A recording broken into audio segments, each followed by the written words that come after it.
In this episode, we take a look at Shohei Ohtani, who is showing dynamic play that puts an end to any concerns about his left knee, as well as the future outlook for Roki Sasaki following the Dodgers' acquisition of Shakeup. Furthermore, we will cover Yoshinobu Yamamoto, a genius pitcher who can craft a great game even on his off days. Let's start with the topics regarding Shohei Ohtani and Roki Sasaki. On August 2, Japan time, Dodgers' Shohei Ohtani batted lead-off as the designated hitter in a home game against the Red Sox. He finished the day with 1 hit and 1 walk. By recording a hit in this game and showing a sharp tag-up play despite being called out, Shohei Ohtani demonstrated through his performance that his left knee is in great condition. I feel there is no longer any need to worry about his left knee moving forward. We have talked about his left knee so much that we are practically tired of hearing about it. But since Shohei Ohtani is playing with such energy and vigor, I believe we can rest easy from here on out. After that, as always, let's just sit back and watch him display world-class play. On a different note, reports circulated in Japan stating that the Dodgers have acquired pitcher Shakeup from the Tigers via trade. The Dodgers' starting rotation is so stacked that one might wonder, is there really a need to get Shakeup? I personally thought that once Shohei Ohtani returned to the mound, acquiring Shakeup would be unnecessary. But in reality, the Dodgers went ahead and acquired Shakeup. There are various ways to interpret this situation. Here is how we view it on this show.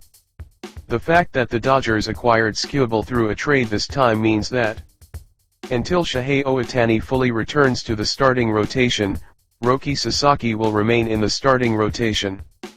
And once Ohtani returns, Sasaki will be reassigned to the bullpen. When might that timing be? I believe it will likely be starting from the postseason. In other words, regarding Shohei Ohtani, during the second half of the season, he will not have as many pitching appearances as he did in the first half. Instead, I feel the Dodgers' intention is to have him prepare until he is fully ready to return as a pitcher, make a few tune-up starts, and then play at full power as a two-way player in the postseason. For Roki Sasaki, the plan seems to be having him work hard in the starting rotation during the regular season. And once the postseason hits, just like last year, transition him to the bullpen to thrive as a setup man or closer. While I personally wanted to see Roki Sasaki stay in the starting rotation during the postseason as well, given the reports that the Dodgers acquired Shakeup. Realistically speaking, moving Sasaki to the bullpen for the postseason seems like the most logical outcome.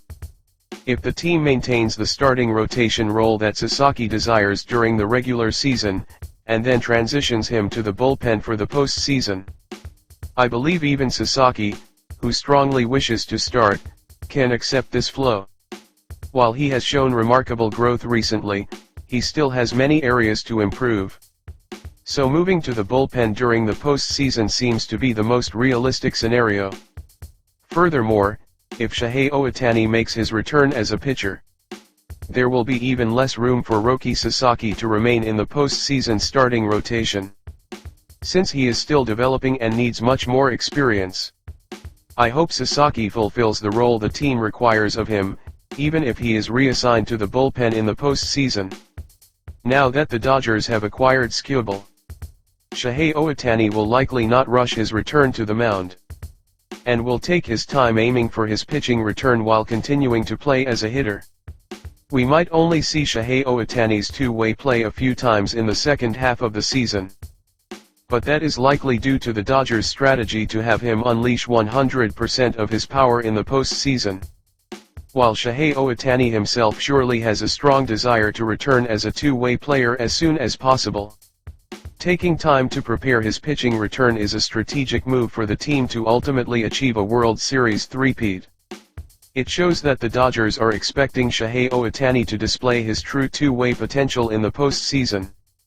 So I hope Ohtani takes his time without feeling rushed as he works toward his return as a pitcher. On this show, we support the Samurai Trio, and especially given Roki Sasaki's recent noticeable growth and standout performances. I personally wanted him to continue his role as a starter. However, for the Dodgers to realize their massive ambition of winning 3 consecutive World Series titles at all costs, acquiring Skubal might have been an absolutely necessary move. While we do not know the exact details of the Dodgers' internal strategy, one thing is certain. The acquisition of Skubal will inevitably have some impact on the Samurai trio moving forward. As mentioned earlier, Roki Sasaki may be forced to undergo a role change.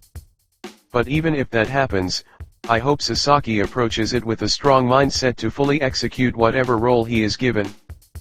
Now, moving on to the topic of Yoshinobu Yamamoto. On August 2, Japan time, Dodgers' Yoshinobu Yamamoto started on the mound in a home game against the Red Sox. Yamamoto pitched 8 innings and allowed 3 runs, but the team unfortunately suffered a loss. In this game, Yoshinobu Yamamoto was not at his best. He was off his game to the point of making pitch execution errors that resulted in giving up 2 home runs to Rafaela of the Red Sox. Even so, he limited the damage to 3 runs over 8 innings, fully fulfilling his duty as a starting pitcher. With a performance like that, an average pitcher would have walked off with a look of accomplishment. But after being removed from the game, Yamamoto showed an expression of deep reflection in the dugout. That is precisely what makes Yoshinobu Yamamoto so incredible.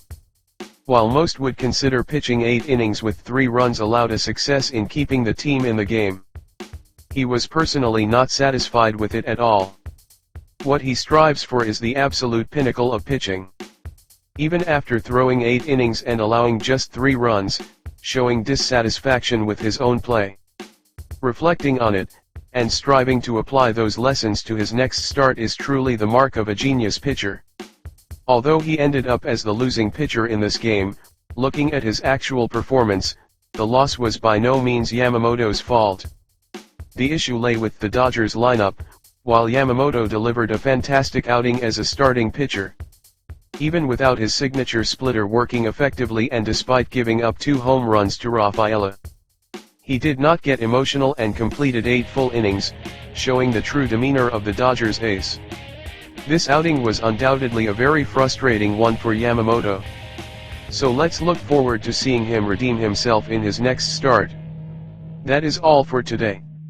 Thank you very much.